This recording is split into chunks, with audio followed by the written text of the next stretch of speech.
Hi everyone. I'm Julian, 28F, and I need advice about a situation with my sister Amy, 32F, and our parents. It's a complicated story, so bear with me. Amy and I grew up in Millbrook, a small town in upstate New York. Our dad, Robert, 58M, owns Millbrook Hardware, the town's go-to store for all things home improvement. He started it from scratch when he was just 25 and built it into a successful business. Our mom, Linda, 56F, has been teaching third grade at Millbrook Elementary for over 30 years. She's known as a fun teacher who always goes above and beyond for her students. Growing up, Amy and I had a typical sibling relationship. We shared a room until I was 10, which led to plenty of arguments over space and borrowed clothes. But we also had our good moments, staying up late to watch scary movies when our parents were out, or teaming up to convince them to get us a dog. We succeeded when I was 8 and Amy was 12, a golden retriever named Max who's still with them. As we got older, though, our differences became more pronounced. I was always studious and driven, getting straight A's without much effort. I joined every club I could, debate team, student council, volleyball. By senior year, I was class president and valedictorian. Amy, on the other hand, struggled more in school. She was smart but easily distracted, often forgetting homework or skipping classes to hang out with friends. She was more into art and music, spending hours in her room drawing or playing guitar. Our parents tried to be fair, but looking back, I can see how their treatment of us differed. They'd praise me effusively for every accomplishment, while Amy's achievements were met with more subdued reactions. When Amy got in trouble for skipping school, they'd ground her for weeks. But when I got caught sneaking out to a party senior year, they let it slide with just a stern talking to. After high school, Amy left for art school in New York City. I think she was eager to escape the small town and our parents' expectations. Meanwhile, I stayed local, attending the state university just 30 minutes away. I majored in business, with a vague idea that I might take over Dad's store someday. During college, Amy and I grew apart. She'd come home for holidays, but always seemed eager to leave. She'd talk about her cool city friends and exciting art projects, making me feel boring in comparison. I threw myself into my studies and internships, trying not to feel jealous of her seemingly glamorous life. After graduation, I started working at Dad's store, helping to modernize their systems and expand their online presence. Amy stayed in the city, working various jobs in galleries and cafes while trying to build her art career. Our parents were proud of both of us, but I could sense their extra enthusiasm when talking about my work at the store. 5 years ago, Amy called with big news. She was engaged to her boyfriend Mark, a fellow artist she'd met in the city. Our parents were thrilled. Mom immediately started talking about wedding plans, and Dad offered to pay for everything. They told Amy to dream big and not worry about the cost. The wedding planning consumed our family for the next year. Mom and Amy were constantly discussing flower arrangements and seating charts. Dad seemed happy to write checks for whatever they wanted.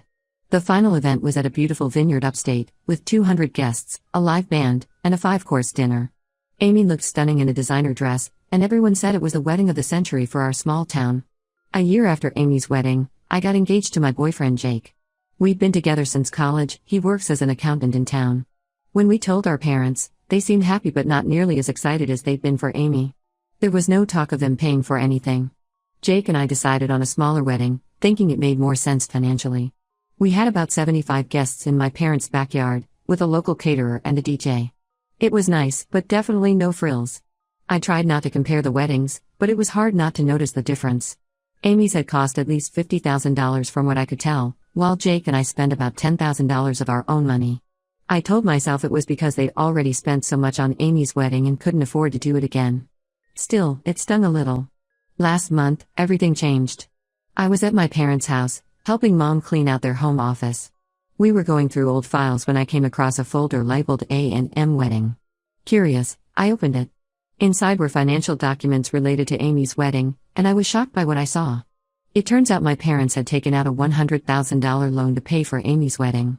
The documents showed they were still making monthly payments on it, 5 years later. I couldn't believe it. They'd gone into serious debt for Amy's wedding, then claimed they couldn't help with mine at all? I confronted my parents right then and there. At first, they tried to brush it off, saying it wasn't a big deal. But when I pressed, they got defensive. Mom said Amy needed the boost more than I did. She talked about how Amy had always felt second best growing up, and they wanted to do something special for her. Dad chimed in, saying they would have helped with my wedding too if Jake and I had wanted something bigger. I was furious. I told them it wasn't about the money itself, but about the blatant favoritism and dishonesty. Why did they feel the need to lie about the wedding costs? Why offer to pay for everything for Amy, but nothing for me? I said I felt betrayed and manipulated. Their reaction made things worse. Mom started crying, saying I was trying to ruin Amy's happiness. Dad got angry, telling me I was being selfish and ungrateful. He even suggested that my jealousy of Amy was exactly why they had favored her with the wedding, to try to make up for my attitude toward her over the years. I left their house feeling hurt and confused. I called Amy to talk about what had happened, but she took our parents' side. She accused me of snooping and trying to cause drama. She said I was just bitter that her wedding was nicer than mine, and that I should be happy for her instead of complaining. Jake has been supportive but doesn't fully understand why I'm so upset. He thinks I should try to patch things up with my family for the sake of peace. But I don't know if I can get past this level of favoritism and deceit. I'm at a loss for what to do next. Part of me wants to demand a full explanation from my parents and an apology. Another part wants to cut off contact entirely. I'm worried about damaging my relationship with Amy even further, but I'm also angry that she's dismissing my feelings. Am I overreacting to this situation? Should I try to let it go for the sake of family harmony? Or do I have a right to be upset about the unequal treatment and dishonesty? How do I move forward with my family after this? Any advice or outside perspective would be greatly appreciated. Update 1. Thank you all for the supportive comments on my last post. Your insights and advice have been incredibly helpful as I've tried to navigate this situation. A lot has happened in the past 2 weeks, and I wanted to give you an update. After taking some time to process my emotions, I decided to try having another conversation with my parents. I hope that if I approach them calmly, we might be able to have a productive discussion about why this hurt me so much. So last Saturday, I went over to their house to talk things through. Unfortunately, it didn't go as I'd hoped. As soon as I brought up the wedding loan, Mom got defensive. She accused me of trying to ruin Amy's happiness and said I was acting like a spoiled brat. She insisted that they didn't owe me anything and that I should be grateful for everything they'd done for me over the years. My dad wasn't much better. He said that Jake and I make good money and didn't need their help, while Amy and Mark were struggling artists who deserved the extra support. He talked about how proud he was that I was doing well in life and suggested that their favoritism toward Amy was because she needed more help to succeed.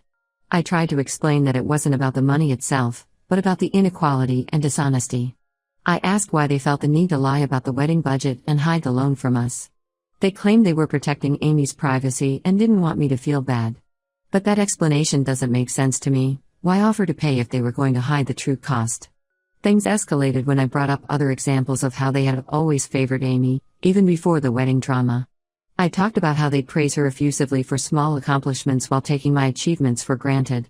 How they'd been much stricter with me growing up, punishing me for things they'd let slide with Amy. My mom started crying, saying I was being cruel and ungrateful. My dad told me I needed to leave if I was just going to attack them. As I was walking out, my dad made a comment that stopped me in my tracks. He said, "Well, maybe if you were actually our daughter, we would have treated you the same." I was stunned. I asked what he meant by that, but he refused to elaborate, just telling me to get out of his house. I left feeling dazed and confused, my mind racing with possibilities. As soon as I got home, I called my older cousin Lisa. She's always been like a big sister to me, and I hoped she might have some insight into what my dad meant. When I told her what happened, she was quiet for a long time. Then she revealed something that turned my world upside down. According to Lisa, when I was a baby, my biological mother, my dad's first wife, passed away. My dad remarried my current mom when I was about 2 years old. She legally adopted me, but I'm not her biological child. Amy is their biological child together. I was speechless. Lisa apologized profusely for keeping this from me all these years. She said the family had agreed never to tell me, wanting me to feel like I fully belonged. She only knew because she overheard her parents discussing it years ago. After I got off the phone with Lisa, I immediately called my parents. I demanded they tell me the truth about my birth mother. At first, they tried to deny it, but eventually they admitted everything. They claimed they never told me because they didn't want me to feel different or unloved. But their actions over the years tell a different story. Suddenly, so many things about my childhood make sense. Why Amy was always treated as special and fragile. Why I was pushed to be perfect all the time. Why there was always an undercurrent of tension in our family that I could never quite put my finger on. I feel like my entire life has been a lie. All those times I felt like an outsider in my own family, I was right. I'm struggling to process the fact that the woman I've called mom my whole life isn't my biological mother. And I'm angry that this huge part of my identity was kept from me for 28 years. Jake has been wonderfully supportive, but he doesn't really understand what I'm going through. How could he? I don't even understand it myself. Amy is radio silent. I'm not sure if she knew the truth or not. Part of me hopes she was in the dark too, because the idea that my own sister kept this from me is too painful to contemplate. I'm considering getting a DNA test to confirm everything and possibly try to find my biological mother's family. I have so many questions. What was she like? Do I have other relatives out there? Why did my dad remarry so quickly after her death? At the same time, I'm terrified of what I might discover. What if my birth mother's family doesn't want anything to do with me? What if learning about her makes me resent my adoptive mom even more? Part of me wants to go no contact with my parents, at least for a while. I'm so angry and hurt by their deception. But I'm also scared of losing my entire support system. Despite everything, they're the only parents I've ever known. I'm feeling lost and overwhelmed. How do I even begin to process this level of betrayal? Should I confront the rest of my extended family about keeping this secret? How do I move forward in my relationship with Amy? I would greatly appreciate any advice or words of support as I try to figure out my next steps. Has anyone else discovered they were adopted as an adult? How did you handle it? I'm trying to take things one day at a time, but I'm struggling to imagine how I'll ever trust my family again after this. Update 2. It's been a roller coaster few months since my last update, and I wanted to share some developments with you all. Your support and advice have been incredibly helpful as I've navigated this difficult situation. First, I did go ahead with DNA testing to confirm what my parents told me. The results showed that my dad is indeed my biological father, but my mom, or I guess I should say my adoptive mom, is not related to me. The test also revealed that I have some half-siblings on my biological mother's side, which was unexpected. I've been in contact with 2 of these half-siblings, a brother and a sister who are a bit older than me. They were shocked to learn about my existence but have been very welcoming. We've had several long phone calls and video chats, sharing family history and getting to know each other. It's been healing to learn about my birth mother, Julian, through their stories and memories. Apparently, Julian struggled with severe depression for much of her life. She had my older siblings when she was quite young and had difficulty coping with motherhood. By the time she married my dad and had me, her mental health had deteriorated significantly.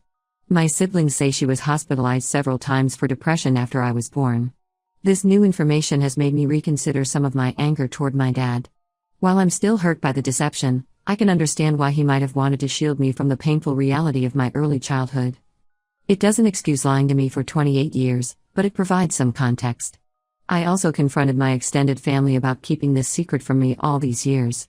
Most claimed they didn't know, but a few admitted they were aware and felt guilty for lying. My aunt, dad's sister, told me that the family had many arguments about whether to tell me the truth as I got older. She says she advocated for honesty but was overruled by my parents. Amy finally broke her silence about a month ago.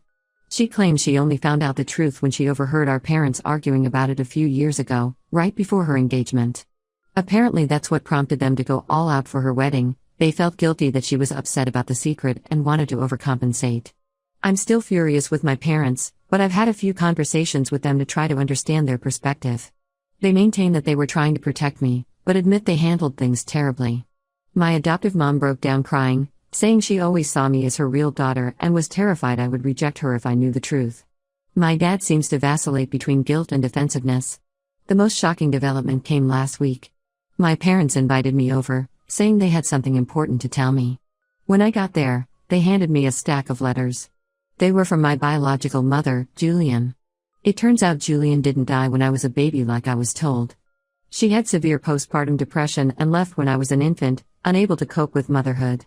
She would send letters and birthday cards for me over the years, which my parents intercepted and hid. The last letter was from just 2 years ago. Julian had terminal cancer and wanted to reconnect before she passed away. My parents never told me, and now it's too late. I'm devastated that I lost the chance to meet her and hear her side of the story. I don't know how to forgive my parents for this level of deception. They robbed me of the chance to know my biological mother and to make my own choices about that relationship. I'm struggling with feelings of grief for the mother I never knew and anger at the parents who lied to me my whole life. Jake thinks I should try to rebuild my relationship with my parents, saying they made mistakes but clearly love me. Amy wants us all to go to family therapy to work through this. I'm not sure I'm ready for either of those things. I've been seeing a therapist to help process everything, which has been helpful. But I'm still struggling with how to move forward. Part of me wants to take some time away from everyone to clear my head. Maybe travel for a while or look for a job in another city. I need space to figure out who I am and what I want without the weight of all these family expectations and lies. At the same time, I'm scared of losing the only family I've ever known. Despite their flaws, my parents did raise me and provide for me. And I'm just getting to know my half-siblings. I don't want to cut off those relationships when they're only beginning. I'm also grappling with what this means for my sense of identity. I always saw myself as the responsible, achievement-oriented daughter. Now I'm wondering how much of that was a reaction to feeling like an outsider in my family. Who am I without that role? I welcome any thoughts or advice as I try to chart a path forward. This journey of self-discovery is overwhelming, but I'm trying to stay hopeful that I'll come out stronger on the other side. Has anyone else been through something similar? How did you rebuild trust with family after a lifetime of lies? Update 3. It's been half a year since I discovered the truth about my family, and I wanted to give a final update on where things stand. After a lot of soul-searching and discussions with my therapist, I decided to take a job opportunity on the other side of the country. I'm now working as a marketing manager for a tech startup in San Francisco. The change of scenery has been good for me. I needed physical and emotional distance from my family to process everything and figure out who I am outside of their lies and expectations. Jake has been incredibly supportive throughout this whole ordeal. He's planning to join me in San Francisco once he wraps up some work commitments back home. We're excited to start this new chapter of our lives together. Before I left, I had one last conversation with my parents. It was difficult, but I felt it was necessary for my own peace of mind. I told them that while I understand they thought they were doing what was best for me as a child, I cannot fully forgive them for hiding my biological mother's letters and denying me the chance to meet her before she passed. That was a choice they made when I was an adult, prioritizing their own comfort over my right to know my history. My dad seemed to understand and expressed genuine remorse. My adoptive mom had a harder time accepting my feelings, but I think she's starting to realize the depth of hurt their actions caused. We've agreed to go to family therapy when I'm back in town for holidays, which feels like a step in the right direction. I've decided to maintain low contact with my parents for now. We exchange occasional texts and have short phone calls every few weeks. It's not ideal, but it's what I can manage at the moment. I need time to rebuild trust, if that's even possible. Amy and I are slowly reconnecting. She's apologized for her initial reaction and seems genuinely remorseful about her role in everything. We're not as close as we once were, but we're working on building a new kind of relationship based on honesty and mutual understanding. One of the most positive developments has been building relationships with my half-siblings from my biological mother's side. My brother David and sister Emily have been incredibly welcoming. They've shared photos and stories about our mother, helping me piece together a picture of who she was. It's bittersweet. I'm grateful to have this connection to her, but it also highlights everything I missed out on. I've also been in touch with some of Julian's extended family. They filled in more details about her life and her struggles with mental health. While it's painful to learn about the difficulties she faced, it's also helping me understand my own history better. Therapy has been tremendously helpful as I work through my feelings of grief, anger, and confusion. I'm learning to embrace my complex family history rather than feel ashamed of it. I'm also working on setting healthier boundaries and advocating for my own needs, skills I realized I never really developed in my family of origin. The DNA test opened up some unexpected doors too. I discovered I have a talent for painting, something I never explored before because I was so focused on living up to my family's academic expectations.